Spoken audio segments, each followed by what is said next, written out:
মুখ্যমন্ত্রী আজকে সারাদিন বন্যা কবলিত এলাকায় ঘুরেছেন এবং বলেছেন ম্যানমেড বন্যা, বিজেপি তার রাজ্যগুলো বাঁচিয়ে আমার রাজ্য ভাসিয়ে দিচ্ছে। না, আমার আগে সবার আগে প্রশ্ন, উনি যেখানে বন্যা দুর্গত জায়গাগুলোয় গেছিলেন তার ছবিটা কতটা কাছ থেকে নেওয়া হয়েছে বা কতটা দূর থেকে নেওয়া হয়েছে? কাছ থেকে নেওয়া হলে দেখা যায় ওনার হাঁটু অব্দি জল, দূর থেকে নেওয়া হলে দেখা যায় শুকনো ডাঙার উপর সবাই দাঁড়িয়ে রয়েছে, আর উনি আর ওনার পোষা ছানাপোনা 3-4টে হাঁটু জলে দাঁড়িয়ে রয়েছে। তাই সবার আগে দেখতে হবে ছবিটা কত দূর থেকে তোলা হয়েছে। একজন মিথ্যাবাদী নির্মম মহিলা, মানুষের জীবন নিয়ে রাজনীতি উনি শুরু করেছিলেন। পশ্চিমবঙ্গের মানুষ ভেবেছিল উনি সত্যি আন্দোলন করে পশ্চিমবঙ্গের নতুন দিগন্তের সূচনা করবেন, কিন্তু সেই মানসিকতা উনি দেখাতে পারেননি।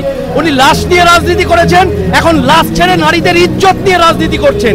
ওনার একজন এমএলএ আজকেও বলেছে যেসব মহিলা ডাক্তাররা আজকে আন্দোলন করছেন তাদের বাড়ির লোকদের উনি কটাক্ষ করে বলেছেন রাত্রিবেলা কোন আন্দোলন হচ্ছে, কোথায় ভিজে ভিজে তার খোঁজ নিতে। আমি বুঝতে পারি না, লজ্জা লাগে আমার, একজন মহিলা মুখ্যমন্ত্রী, ভারতবর্ষের একমাত্র মহিলা মুখ্যমন্ত্রী এতটা নির্দয়, এতটা নির্মম, এতটা নির্লজ্জ কিভাবে হতে পারেন যিনি মহিলাদের চরিত্র নিয়ে একবারও মন্তব্য করতে ছাড়েন না। বলছেন যে দোষীরা আমার কেউ বন্ধু নয়, একেবারে আমি তাদের চিনিই না। উনি সন্দীপ ঘোষকে চেনেন না, উনি আমাদের যিনি আইজি বিনীত গোয়েল তাকেও, কমিশনার বিনীত গোয়েলকেও চিনতেন না, উনি স্বাস্থ্য অধিকর্তাকে চিনতেন না।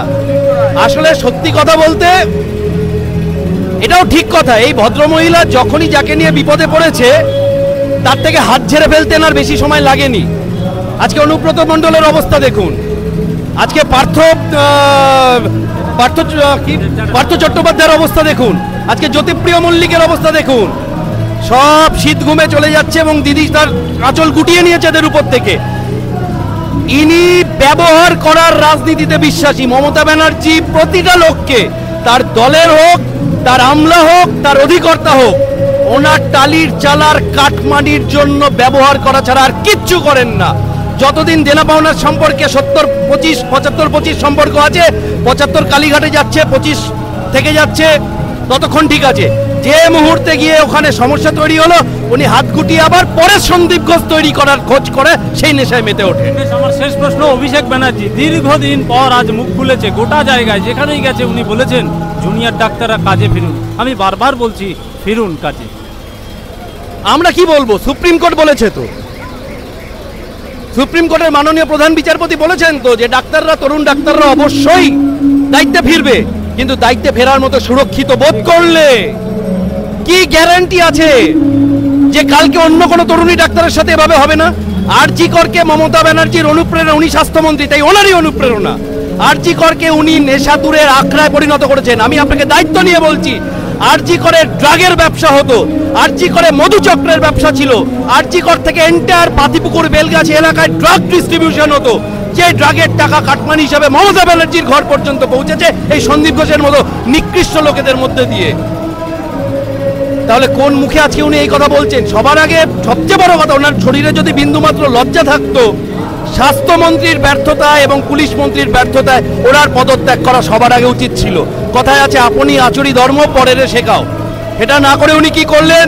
উনি তো পদ ছাড়বেন না, তাই উনি কাউকে পদ ছাড়তেও বলতে পারছেন না, তাই সিপি থেকে সরিয়ে ডিআইজির মতো পোস্টে পাঠিয়ে দিচ্ছেন, তাই স্বাস্থ্য অধিকর্তাকে সরিয়ে ওএসডির মতো অফিসার অন স্পেশাল ডিউটি স্বাস্থ্য ভবনের দায়িত্ব দিয়ে দিচ্ছেন। মানিটারি এনহ্যান্সমেন্ট হচ্ছে, পদের এনহ্যান্সমেন্ট হচ্ছে, অর্থাৎ কাউকে উনি শাস্তি দেবেন না। কাটমানিটা এদের থেকে উনি গুছিয়ে বুঝে পেয়েছেন। আগামী দিনে কিছুদিন পর আবার দেখবেন উনি সস্থানে এদেরকে ফিরিয়ে এনেছেন ওনার কাটমানি সিন্ডিকেটের কোথাও না কোথাও। কুণাল ঘোষের কথার সঙ্গে তো মিলছে না, তিনি বলছেন বিজেপি শাসিত রাজ্যগুলোতে হচ্ছে, এই রাজ্যের দিকে আঙুল তোলা বিজেপির মানায় না। যে লোক কাঠগড়ায় উঠতে উঠতে বলেছিল সারদার সবচেয়ে বড় বেনিফিশিয়ারি যদি কেউ থাকে সে হচ্ছে মমতা বন্দ্যোপাধ্যায়, আর তার 2 বছরের মধ্যে যে লোক আবার চটি মাথায় নিয়ে ভরতের মতো হাঁটতে থাকে, আমার মা মমতা, আমার মা মমতা করে, তার কথার উত্তর দেওয়ার প্রবৃত্তি আমার নেই।